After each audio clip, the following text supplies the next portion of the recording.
Hello बच्चों, let's read the question. The question says is the nucleus membrane originates from. हमसे पूछा गया nucleus की मेम्ब्रेन कहाँ से ओरिजिनेट होती है। हमारे ऑप्शन है A Golgi cisternae, B ER, C Golgi vesicle, D lysosomes. इस क्वेश्चन में हमारा की कॉन्सेप्ट है nucleus. The key concept is nucleus. Nucleus को हम बोलते हैं control centre of a cell. It is the control centre of a cell, जो एक सेल की डिफरेंट मेटाबॉलिक एक्टिविटीज को कंट्रोल एंड कोऑर्डिनेट करते हैं। अब ये जो न्यूक्लियस है, it is a double membrane bound cell organelle. Double membrane bound cell organelle and इसकी मेम्ब्रेन होती है द न्यूक्लियर मेम्ब्रेन। अब ये जो न्यूक्लियर मेम्ब्रेन है, it is a porous structure, यानी कि इसमें पोर्स प्रेजेंट होते हैं एंड ये पोर्स फॉर्म होते हैं by the fusion of to membranes at certain points. अब ये जो न्यूक्लियर मेम्ब्रेन है, ये फॉर्म होती है बाय एक्शन ऑफ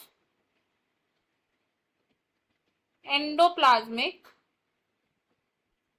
रेटिक्यूलम। अब जो एंडोप्लाज्मिक रेटिक्यूलम है, ये दो टाइप्स का होता है। One is rough endoplasmic reticulum and second is smooth ER, which is smooth endoplasmic reticulum. जो रफ एंडोप्लाज्मिक रेटिकुलम होता है, ये प्रोटीन्स की सिंथेसिस करता है मेनली, एंड जो स्मूथ एंडोप्लाज्मिक रेटिकुलम होता है, ये लिपिड्स की सिंथेसिस करता है। रफ एंडोप्लाज्मिक रेटिकुलम की सरफेस पर प्रेजेंट होते हैं राइबोसोम, जो प्रोटीन सिंथेसिस के लिए रिस्पॉन्सिबल होते हैं। एंड इन मटीरियल्स की सिंथेसिस से क्या होता है, मेम्ब्रेन बायोजेनेसिस होती है, यानी कि जो एंडोप्लाज्मिक रेटिकुलम है, ये हेल्प करता है in the formation of a membrane which is nuclear membrane. अब जो रफ एंडोप्लाज्मिक रेटिकुलम है, rough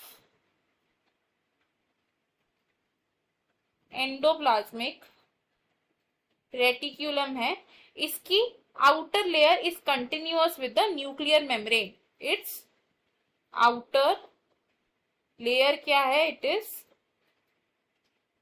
continuous with nuclear membrane. तो हमने यहां से क्या कंक्लूड किया कि एंडोप्लाज्मिक रेटिकुलम से क्या होता है, न्यूक्लियर मेम्ब्रेन ओरिजिनेट होती है। तो करेक्ट आंसर हो जाएगा option B. Option A wrong है, क्योंकि जो गोल्जी सिस्टर्ने हैं, these are the flat sac like structure, तो एक दूसरे के साथ पैरेलली अरेंज्ड होते हैं एंड ये हेल्प करते हैं in the modification and packaging of substances. Option C भी रॉन्ग होगा। गोल्जी वेसिकल की फॉर्म में क्या होता है, पिंच ऑफ होते हैं materials that are being packed in the Golgi apparatus, and option D भी रॉन्ग होगा, बिकॉज लाइसोसोम्स में डाइजेस्टिव एंजाइम्स प्रेजेंट होते हैं, जो break down and digestion of organic molecules में हेल्प करते हैं। हमारा फाइनल आंसर ऑप्शन बी है। I hope you have understood it well. Best of luck. Thank you.